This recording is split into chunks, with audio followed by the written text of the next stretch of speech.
드디어 애굽 땅에 유월절 밤이 찾아왔습니다. 어린 양의 피가 뿌려진 집에는 구원이지만 그렇지 아니한 집에는 죽음입니다. 사망이죠. 이스라엘 외에는 유월절 어린 양의 피를 알 수 없었기 때문에 애굽 사람의 모든 집에서는 곡소리가 나는 겁니다. 큰 부르짖음이 있는 거죠. 한 집도 예외 없이 그날 밤 유월절 밤에 애굽 사람의 집에 죽음이 찾아온 겁니다. 그러니까 유월절 어린 양 외에는 구원의 길이 없는 거죠. 하늘과 땅 아래 구원 얻을 만한 다른 이름을 주신 적이 없습니다. 오로지 예수 그리스도로만 구원에 이를 수 있는 거죠. 자, 사도행전 4장 12장을 보십시오. 12절을 보십시다. 같이 읽겠습니다. 다른 이로서는 구원을 받을 수 없나니 천하 사람 중에 구원을 받을 만한 다른 이름을 우리에게 주신 일이 없음이라 하였더라. 시대가 바뀌었다고 구원의 방법이 달라질 수 없습니다. 왜냐하면 어린 양의 죽음이 이미 창세전에 있었기 때문인 거죠. 예수 그리스도의 십자가가 이미 창세전에 세워졌기 때문에 십자가 외에는 구원의 길이 없는 겁니다. 확인하고 가십시다. 요한계시록 13장 8절입니다. 같이 읽겠습니다. 죽임을 당한 어린 양의 생명책에 창세 이후로 이름이 기록되지 못하고 이 땅에 사는 자들은 다 그 짐승에게 경배하리라. 이 요한계시록 13장 이 말씀은 제가 여러 번 여러분들에게 소개해드린 그런 구절입니다. 대표적인 오역, 잘못된 번역이라 그랬죠. 여기 지금 밑줄 쳐 있는 이 창세 이후로라고 하는 이 문구가 어디에 붙어야 된다 그랬습니까? 뭐 처음 듣는 이야기세요? 네? 이 문구가 어떤 단어를 수식하고 있다 그랬습니까? 지금 우리 성경은 이름이 기록되지 못한 이 땅에 사는 자들을 수식하는 것처럼 번역을 해놨죠. 창세 이후로 이름이 기록되지 못하고 이 땅에 사는 자, 이렇게 번역을 했단 말이죠. 잘못된 번역입니다. 지난번에도 말씀을 드렸지만 NIV 같은 대표적인 자유진영의 번역조차도 이 창세 이후로는 지금 이 앞에 있는 죽임을 당한 어린 양을 수식하고 있는 것으로 그렇게 번역을 했단 말이죠. 그게 원문에 가까운 번역입니다. 그러니까 죽임을 당한 어린 양, 이걸 수식하고 있는 문구예요. 여기 죽임을 당한 어린 양은 물론 예수 그리스도입니다. 그 예수 그리스도가 언제 죽었다는 거예요? 창세 이전에 죽었다. 이렇게 성경은 기록하고 있는 겁니다. 이해가 되지 않죠? 그러나 성경은 명확하게 예수 그리스도의 죽음이 창세 전에 이미 있었다. 이렇게 말하고 있단 말이죠. 그러니까 예수 그리스도가 영원 전에 이미 죽었다. 이렇게 성경은 기록하고 있는 겁니다. 그래야 구원은 오로지 예수 그리스도밖에 있을 수 없다.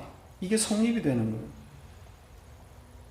아브라함도 예수를 믿은 것이고 다윗도 예수를 믿은 것이고 모세도 예수를 믿은 겁니다. 예수를 믿는 믿음 외에는 다른 구원의 방법이 있을 수가 없어요. 그러니까 성경은 창세전 언약 또 창세전 예정, 이걸 모르면 성경이 해석될 수가 없는 겁니다. 우리의 구원이 이미 창세전에 완성되었다. 성경은 그렇게 말하고 있단 말이죠. 그런데 어떻게 예수 외에 예수 십자가 외에 구원이 있다는 주장이 나올 수 있겠습니까? 예수 외에도 구원의 길이 있다고 주장하는 사람들이 있어요. 그것도 개신교 목사들 중에 꽤 영향력을 가진 목사들이 없어요. 예, 그런 주장들을 한단 말이죠. 말도 안 되는 주장을 해요. 2010년에 그 유명한 빌리 그레함이 이런 주장을 했단 말이죠. 그의 설교 중에 일부입니다. 그분의 개뿔 뜯어 먹는 그런 주장을 한번 좀 보죠. 여러분 파워포인트에 영어 원문을 올렸습니다. 그리고 밑에 그것에 대한 번역을 같이 올렸는데 그 번역을 제가 읽어드리겠습니다. 이분이 이렇게 주장하는 겁니다. 유튜브에 가면 그냥 그대로 올라와 있습니다. 그리스도를 사랑하거나 또는 그리스도를 아는 모든 사람은 인식하든 그렇지 못하든 그리스도의 몸의 구성원입니다. 그 다음 페이지요. 하나님이 지금 그 일을 하십니다. 그분은 그분의 이름을 위하여 세상으로부터 사람들을 부르십니다. 그들이 이슬람 세계에서 오던 불교 세계에서 오던 기독교 세계에서 오던 또는 불신 세계에서 오던 간에 그들은 그리스도의 몸의 구성원입니다. 그들이 하나님으로부터 부름을 받았기 때문입니다. 어떤 종교나 상관없다는 거죠. 그들은 예수라는 이름조차 모를지 모르지만 마음속에는 그들에게 없는 무엇이 필요하다는 것을 압니다. 그리고 그들은 그들이 가진 유일한 빛을 의지합니다. 나는 그들이 받는다고 생각합니다. 그들은 천국에 우리와 함께 있을 겁니다. 이렇게 말했습니다. 그들이 가진 유일한 빛, 모든 종교가 다 유일한 빛을 가지고 있다는 거죠. 구원의 길을 가지고 있다는 거예요. 그런 사람들은 구원을 받았다고 생각한다는 거예요.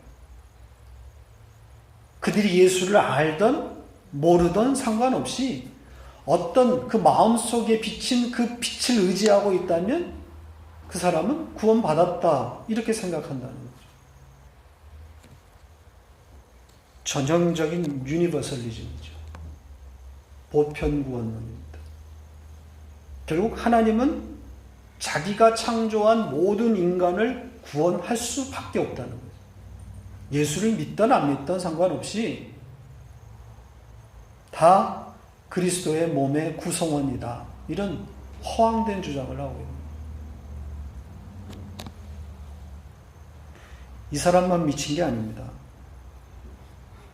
한국교회에 가장 큰 영향력을 미쳤다고 할 수 있는 여의도 순복음교회 조용기 목사도 같은 취지의 주장을 한 바가 있습니다. 2004년 동국대학교 불교대학원에서 강의한 일부 내용입니다. 읽어드리겠습니다. 기독교든 불교든 이슬람교든 모든 종교는 평등합니다. 불교는 불교만의 구원의 메시지가 있고 기독교는 기독교만의 메시지가 있습니다. 그 차이를 인정하고 대화를 해야 합니다. 종교가 다르다고 해서 싸우는 것은 자비와 사랑의 원리에 어긋난 행동입니다. 타 종교와 대화가 가능하다고 하는 주장이죠. 서로의 구원을 인정하자는 겁니다. 각자의 구원 방식을 수용하고 화합할 수 있는 길을 모색하자는 거죠. 그래서 스님들의 뜨거운 박수를 받은 겁니다. 2013년 한국 부산에서 WCC 총회가 열렸습니다. 이 WCC는 세계교회협의회 이렇게 불리는데 기독교 계열의 가장 큰 단체입니다. 세계적인 단체죠. 그런데 이 WCC가 지향하고 있는 내용을 들여다보면 기독교가 아니에요. 기독교를 가장한 종교단체라고밖에는 볼 수 없는 그런 종교단체입니다. 이들은 세계의 모든 종교인들과의 대화를 주장하고 대통합을 목표로 하고 있어요. 모든 종교는 하나로 통합되어야 된다. 서로가 인정하자는 거죠. 그러니 당연히 예수 그리스도로만의 구원을 주장하지 않게 되는 거죠. 이들의 관심은 예수 그리스도에 의한 구원이 아니라 전 인류의 대통합과 세계 평등 평화를 추구하자는 거예요. 종교를 통해서 세계의 평화를 이루자는 거죠. 자, 이런 종교 집단의 그 총의 유치를, 한국 유치를 위해서 한국 교회가 적극적으로 나섰던 거죠. 이 총회 유치에 앞장섰던 대표적인 목사가 명성교회 김삼환 목사, 여의도 순복음교회 조용기 목사, 수원중앙침례교회 김장한 목사 등입니다. 이름만 들으면 금방 알 수 있는 한국교회 원로들입니다. 이 일로 인해서 한국교회는 더욱 분열하게 되었던 거죠. 이 총회 유치를 반대했던 보수교회들과 이런 사람들, 유치를 진행했던 이런 분들과 충돌이 일어났던 거죠. 그럼에도 불구하고 한국 기독교는 부산 총회를 결국 유치했습니다. 이 반대 운동을 했던 교회들, 이 교회들의 의견이 소수 의견이 됐던 거죠. 막지를 못한 겁니다. 심지어 기독교 방송인 CBS는 이 WCC 총회 반대 주장을 했던 교회들, 이 교회들을 향해서 오히려 그런 반대하는 교회들이 이단 교회다 이렇게 주장했단 말이에요.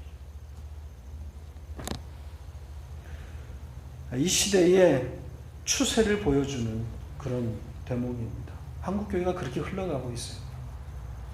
예수로만의 구원 점점 옛날 이야기가 되어가고 있다 이 말이죠. 이제 한국 교회에서 예수를 말하기 점점 어려워지고 있습니다. 교회가 아니라 종교 단체로 지금 추락하고 있는 거죠. 신앙생활이 아니라 종교생활이 되어가고 있는 거죠. 예수를 가르치지 않은 한국교회의 대재앙입니다. 예수를 배워본 적이 없기 때문에 예수를 말하기는 해봤지만 예수를 배워본 적이 없어요. 언약이 무엇인지, 은혜가 무엇인지, 하나님의 일방적인 주권에 의한 구원이 무엇인지 감을 못 잡고 있는 거죠. 구원이 뭔지 모르고 있는 거예요. 가짜 복음에 속고 있는 거예요. 어린 양 예수 그리스도의 피가 없으면 죽음입니다. 어떤 예외도 있을 수가 없어요. 예수 외에는 구원이 없습니다. 자, 이렇게 예외 없이 죽음을 경험하고 있는 애굽과 바로가 어떻게 반응하고 있는지를 살펴보죠.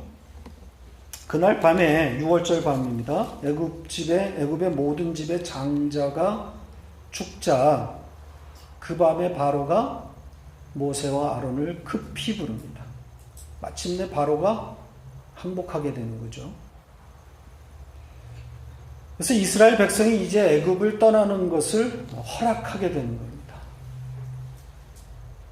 그런데 이스라엘이 애굽을 떠나는 과정에서 일어나고 있는 몇 가지를 좀 우리가 유심히 볼 것이 있습니다. 그 하나는 이스라엘이 급하게 애굽을 떠나게 되는 것이고, 또 한 가지는 급하게 떠나지만 챙길 것은 챙겨서 가는, 조금은 논리적으로 맞지 않는 그런 모습이에요. 애굽 사람들로부터 물품들을 취해서 떠난단 말이죠. 급하게 떠나는데 애굽 사람들로부터 물건들을 다 빼앗습니다. 이전에 한번 설명드린 내용이에요. 그러니까 하나님께서 이스라엘이 애굽을 떠날 때에 빈손으로 떠나지 않게 하시고 그렇잖아요. 전리품을 취하도록 하시겠다는 것과 그럼에도 불구하고 애굽에서 쫓겨나는 자의 모습으로 묘사되어 있다는 거죠. 논리적으로는 잘 맞지 않는 거죠.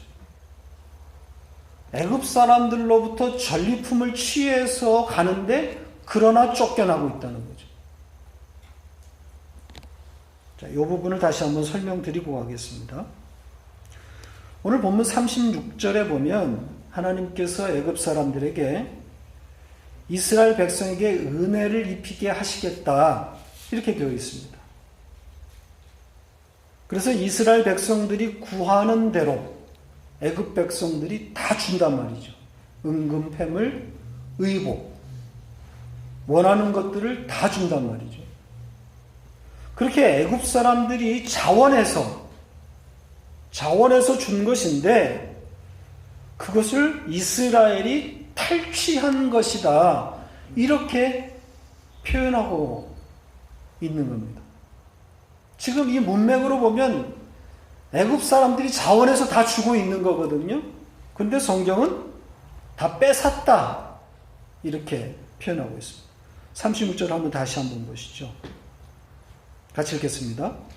여호와께서 애굽 사람들에게 이스라엘 백성에게 은혜를 입히게 하사 그들이 구하는 대로 주게 하심으로 그들이 애굽 사람의 물품을 취하였더라 이렇게 되어 있죠.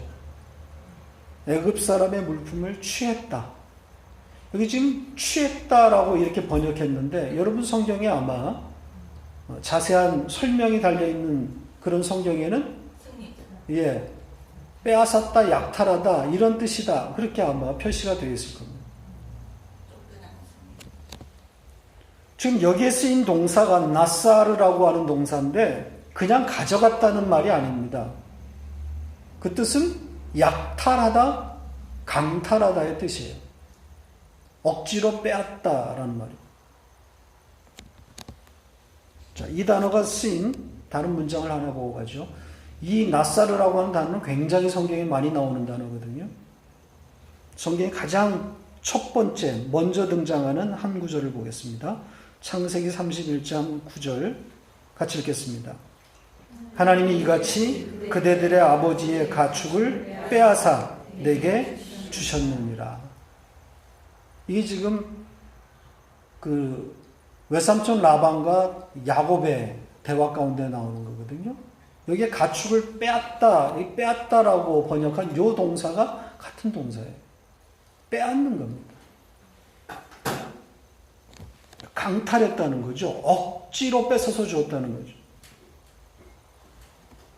지금 내용상으로 보면 애굽 사람들이 떠나는 이스라엘 백성들에게 자원하는 마음으로 준 것인데 성경은 이스라엘이 애굽 사람들로부터 빼앗았다 이렇게 지금 쓰고 있단 말이죠.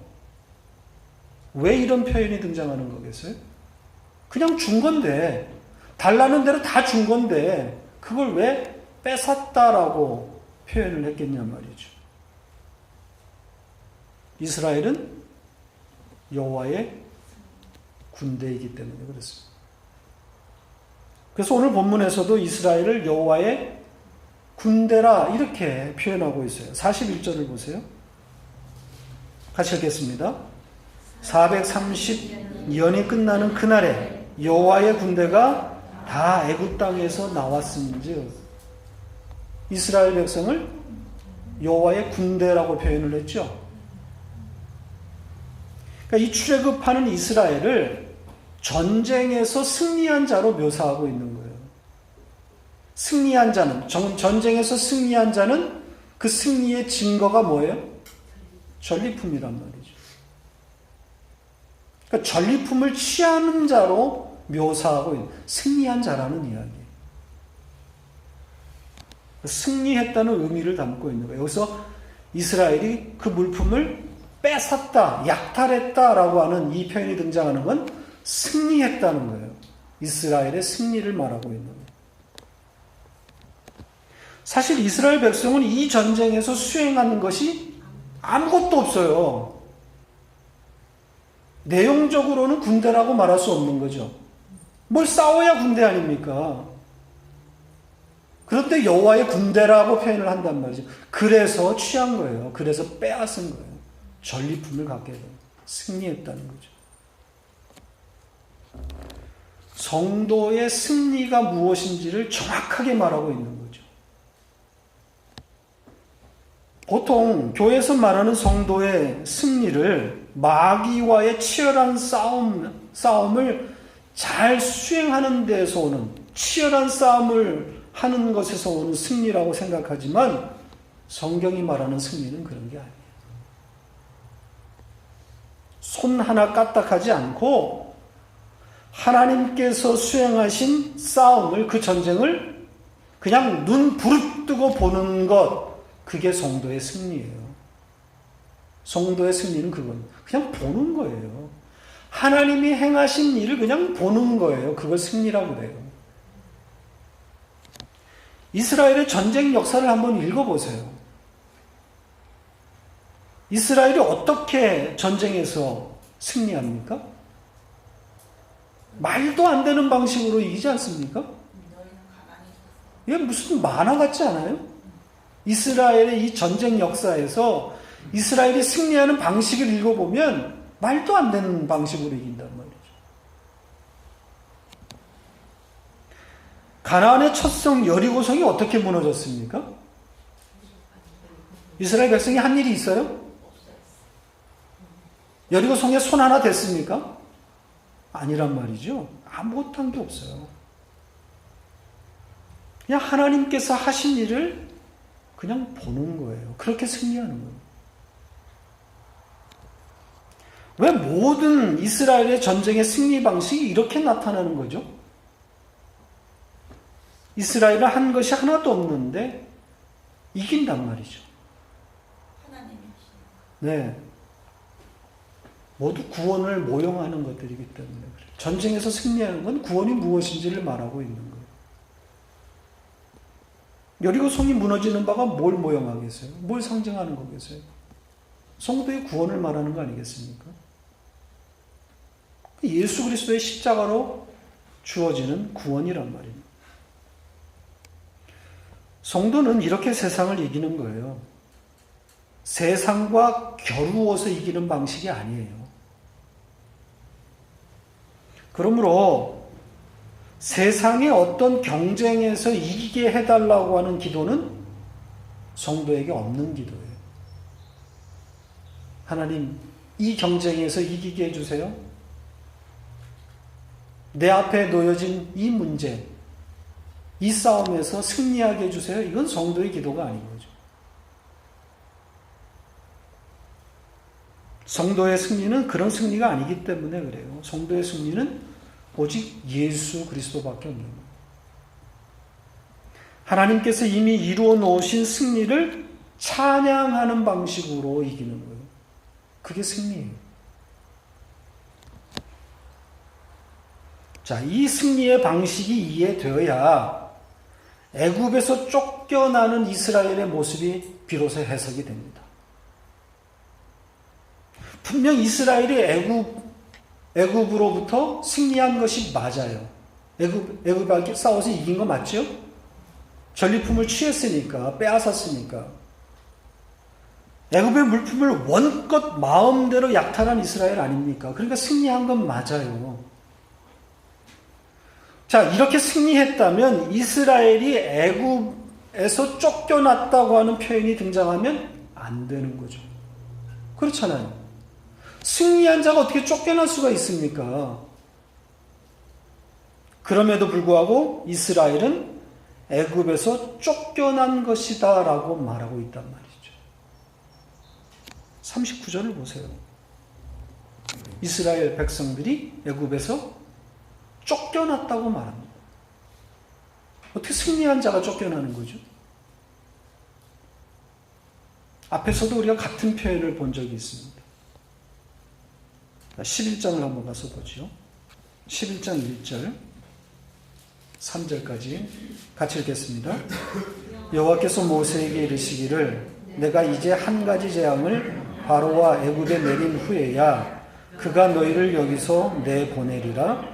그가 너희를 내보낼 때에는 여기서 반드시 다 쫓아내리니 백성에게 말하여 사람들에게 각기 이웃들에게 은금 패물을 구하게 하라 하시더니 여호와께서 그 백성으로 애굽 사람의 은혜를 받게 하셨고 또 그 사람 모세는 애굽 땅에 있는 바로의 신하와 백성의 눈에 아주 위대하게 보였더라. 자, 이 구절을 설명할 때 말씀드린 바 있습니다.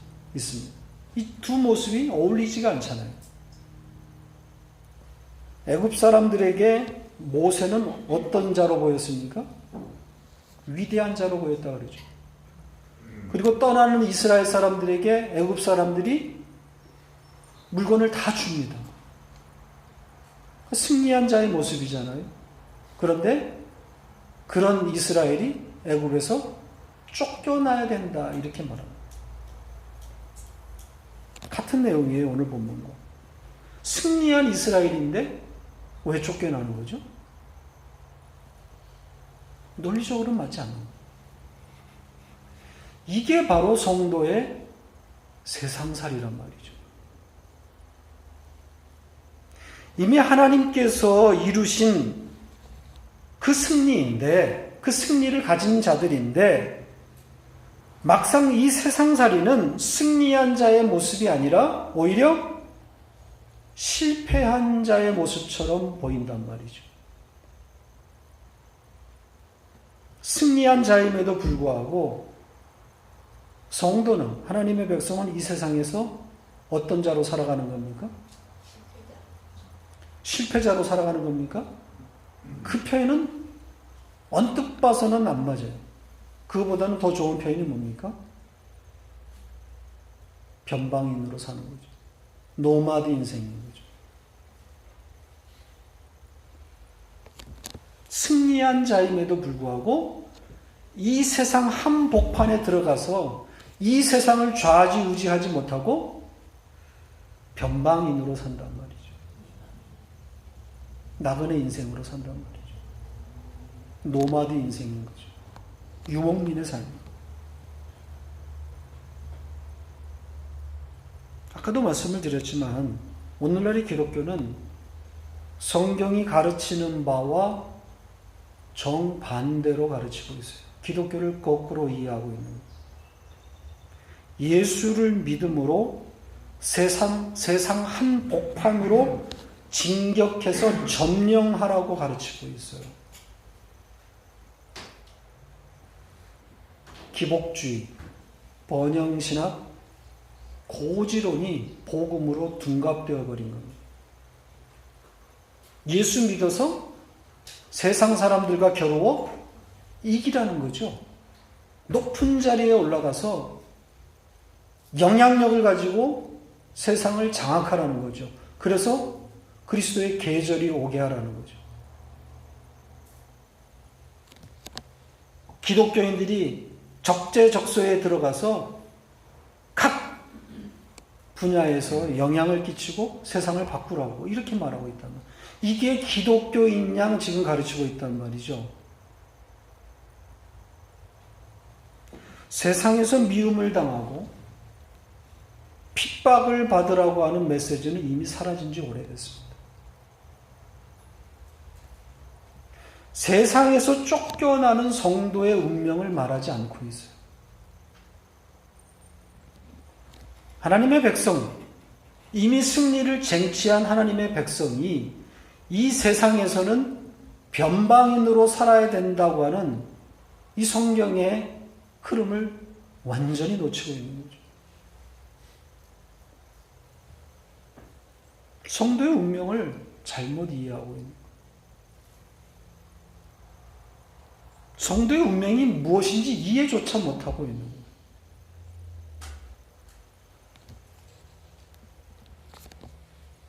그리고 설사 안다고 할지라도 만약 성도의 운명이 이 세상에서 변방인, 노마드라고 가르친다면 아마 교회를 찾아오는 사람들이 없을 겁니다. 하나님의 백성은 이 세상을 이렇게 사는 겁니다. 중앙에 진출하는 것이 아니라, 높은 자리에 올라가는 것이 아니라, 높은 자리에 올라갔더라도 떨어질 수밖에 없는, 세상으로부터 미움을 받아서 잘릴 수밖에 없는. 그래서 우리는 변방인으로 살아갈 수밖에 없는 그런 운명입니다. 이렇게 말한다면 누가 교회를 찾겠습니까? 교회에 나오고 예수를 통해서 출세하고 성공하려고 그런 메시지가 들려져야 교회를 찾지. 교회에서 나오는 메시지가 우리는 세상에서부터 미움을 당하고 핍박을 받고 예수에게 속했다고 하는 그 하나만으로 주변 인물로, 주변으로 밀려나가야 되는 그런 운명이다라고 가르친다면 누가 교회로 오겠는가? 주님께서 당신이 이 땅에 오신 이유를 어떻게 말씀하셨나요? 자, 한번 가서 보죠. 마태복음 10장 34절 같이 읽겠습니다. 내가 세상에 화평을 주러 온 줄로 생각하지 마라. 화평이 아니요 검을 주러 왔노라. 내가 온 것은 사람이 그 아버지와 딸이 어머니와 며느리가 시어머니와 불화하게 하려 함이니 사람의 원수가 자기 집안 식구리라. 아버지나 어머니를 나보다 더 사랑하는 자는 내게 합당하지 아니하고 아들이나 딸을 나보다 더 사랑하는 자도 내게 합당하지 아니하며 또 자기 십자가를 지고 나를 따르지 않는 자도 내게 합당하지 아니하니라. 오늘날 교회들이 잘 소개하지 않는 내용입니다. 예수 믿어서 출세하고 싶어가지고 성공하고 싶어서 교회 찾았던 사람에게 이런 말씀 주면 놀라 자빠지겠죠. 다음 주에 오겠습니까? 화평을 주러 오는 것이 아니라 검을 주기 위해서 왔다 그래요. 예수가 있는 곳에는 불화가 있다 그럽니다. 예수로 인해서 서로 원수가 되어버린다는 거죠.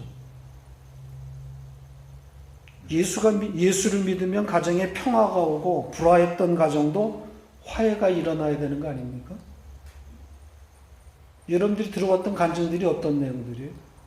전부 이거 아닙니까? 예수 믿어서 가정에 화평이 왔고 불화했던 그런 가정이 화해가 돼서 이렇게 우리 행복하게 살고 있어요. 이런 간증들 들어오지 않았습니까?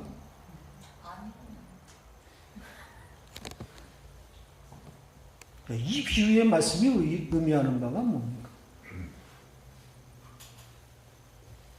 지금 예수님이 이런 비유를 가지고 말씀하셨는데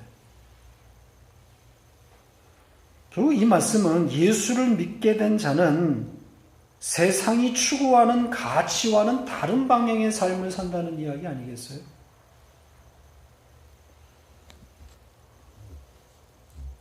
좀 이해를 돕기 위해서 적절한 예가 될지는 모르겠는데 요즘 핫한 인기 연예인 이야기를 좀 하고 가죠. 요즘 핫한 연예인 그러면 누구 계세요? 전혀 우리는 관심 없죠. 네. 요즘 대세는 제주도 소갈대 이효리입니다. 4년의 공백을 깨고 새 음반과 함께 방송을 시작했어요. 저는 그 세대가 아니기 때문에 이효리를 잘 몰랐어요. 우리 딸내미 세대예요. 그 핑클이. 근데 요즘 방송을 이렇게 보면서 이 여자 참 매력 있다. 그런 생각을 하게 됐어요. 그녀의 거침없는 말들이 화제가 되고 있죠. 이런 이야기. 남편보다 자기가 바람이 날까봐 걱정된다는 말을 합니다. 내 남편이 바람 날까봐 이거보다 자기가 바람날까봐 사실은 걱정이 된다. 자신의 무분별했던 과거 연애사에 대해서 아주 아슬아슬한 발언들을 하고 있어요. 내가 어떻게 놀았는지에 대해. 여러분들은 그런 모습을 어떻게 보셨는지 모르겠는데 저는 그녀의 그 대담함, 그런 용기가 어디서 나온 것일까 생각해 봤어요. 아마 자신의 삶에 대한 자신감에서 나오는 것이 아닐까. 자기가 누구인지에 대한 어느 정도의 성찰이 일어난 것이 아닐까 그런 생각을 해봤습니다. 자기 성찰, 자기가 보이는 거죠. 내가 누구인가. 아마도 요가에서 온 것이 아닌가 그렇게 추측이 됩니다. 요가 생활을 통해서 자신의 내면을 들여다보게 된 거죠. 내가 누구인가. 아마 그녀에게 요가는 거의 종교였을 것 같아요. 지금도. 잘 말은 안 하고 있지만 이 종교적인 차원에서 요가에 접근하고 있는 게 아닌가. 한국 방송에서는 종교적인 어떤 그런 언행을 할 수가 없기 때문에 자제하거나 혹은 편집되었을 가능성이 아마 요가에 대한 이야기를 많이 하고 싶어 하는 것 같아요. 그러니까 거기에서 온 깨달음, 그 깨달음에서 온 어떤 새로운 가치관이 형성되어 가고 있는 게 아닌가. 그러니까 가치 있는 삶이 무엇인가를 고민하다 보니까 이전보다 훨씬 더 대담하고 직설적인 발언이 나올 수 있는 거죠. 그러니까 다 알 수는 없지만 아마 그녀는 일반 사람들보다는 한 차원 혹은 몇 차원 높은 경지에서 세상과 삶을 보고 있는지도 모르겠어요. 자기의 벗은 몸을 그냥 과감하게 보여줍니다. 보여주면서 관객들에게 나를 보고 즐겨라. 물론 윤리도덕적으로 성적으로 문란할 수 있는 그런 오해가 있는 내용이지만 그 자신감, 대담함이 어디서부터 오느냐는. 그러니까 일반인들이 붙들고 사는 그 가치와는 다른 어떤 가치를 갖고 있는 것이 아닌가 하는 거죠. 성경이 말하는 온전한 자유는 아니지만 그녀의 그 자유분방한 발언들을 보면서 세상 종교와 철학이 줄 수 있는 그 자유함을 보고 있는 것 같아요. 세상 철학과 다른 종교가 그 깨달음이 사람을 이렇게 바꾸어낼 수 있겠구나.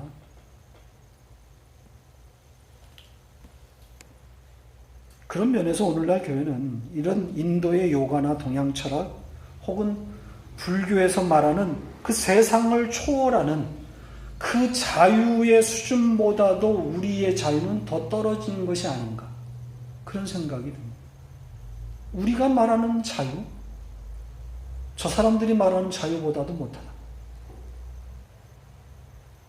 진리가 우리를 자유하게 한다는데 예수 그리스도인 진리가 우리를 자유한다고 하는데 그 자유가 요가나 동양 철학의 자유보다도 못한 거죠. 소위 예수를 믿는다고 하는 연예인들, 기독교인들이 나와서 이렇게 자신 있게 자기를 까발리는 사람이 있습니까? 나 이런 여자야. 아닙니다. 다 숨기죠. 왜? 예수 믿는 자이기 때문에 감추는 거죠. 나는 그래서 안 된다. 그 속에는 더 더럽고 더 복잡한 생각을 갖고 있으면서도 기독교라고 하는 그 틀 안에 갇혀서 자유롭지 못한 거예요. 아닌 척하고 있는 거죠.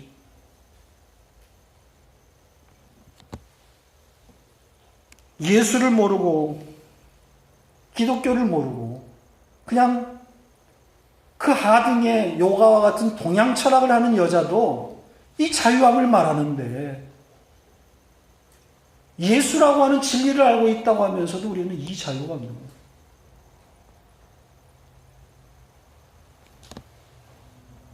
진리가 세상에 갇혀서 겨우 이 세상살이에 도움을 주고 이 세상에서 일어나는 문제를 해결하는 수단 정도로밖에는 쓰이고 있지 않는 거란 말이죠. 예수라고 하는 진리가 그렇게 갇혀버려 있는 거예요, 이 세상에. 세상 문제 정도 해결해주는 그런 정도, 그런 수준.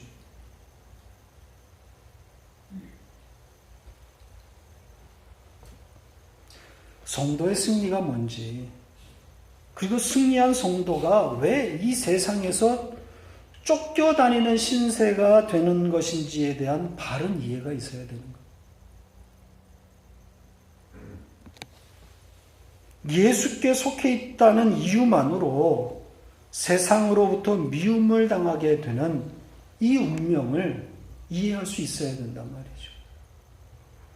예수 믿어서 어떻게 하면 이 세상에서 유리한 고지에 올라갈까? 이게 지금 오늘날 한국 교회의 모습인데 그건 기독교가 아니란 말이죠. 예수께 속해 있는 승리한 자가 맞는데 왜 이 승리한 자가 이 세상에서 늘 변방으로 쫓겨다녀야만 하는지 그게 이해가 돼야 된단 말이죠. 그게 기독교란 말이죠. 우리의 선조들은 그렇게 살다 갔단 말이죠. 왜? 그들에게 있어서 이 세상의 가치는 아무것도 아니었단 말이죠. 예수라고 하는 가치 때문에 예수만이 행복이라는 그 사실을 알았기 때문에 이 세상의 가치를 아주 우습게 여겼단 말이죠. 그러니까 자유함이 있었던 거예요.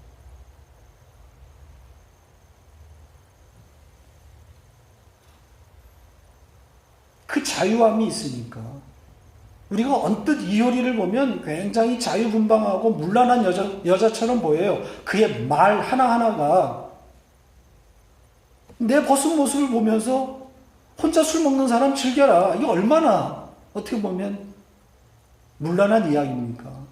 그러나 그 사람의 개인 삶을 보면 사실 그렇게 살지 않는단 말이죠. 한 남자만 사랑하고 어떻게 하든지 그 안에서 그 사랑을 경험하면서 살고 싶어 한단 말이죠. 문득문득 자기도 이 세상에 타락하고 싶어하는, 더 놀고 싶어하는 마음이 생기기는 하지만 그러나 실제로 그의 삶을 들여다보면 그렇지 않단 말이죠. 정숙하게 산단 말이죠.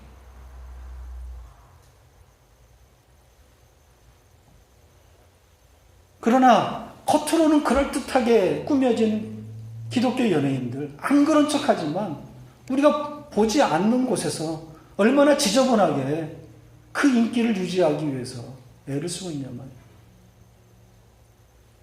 그렇다면 드러내라 말이죠. 나는 인기를 위해서 이렇게 더럽게 살 수밖에 없는 그런 죄인이다. 드러내라 말이죠. 그게 자유함이에요.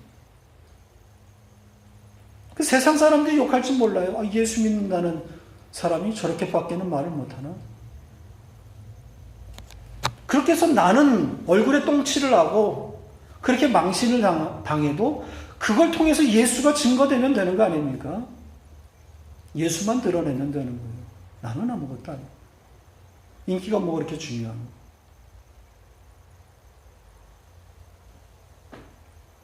승리에 대한 바른 이해가 필요한 거죠. 뭐가 승리하는 거냐면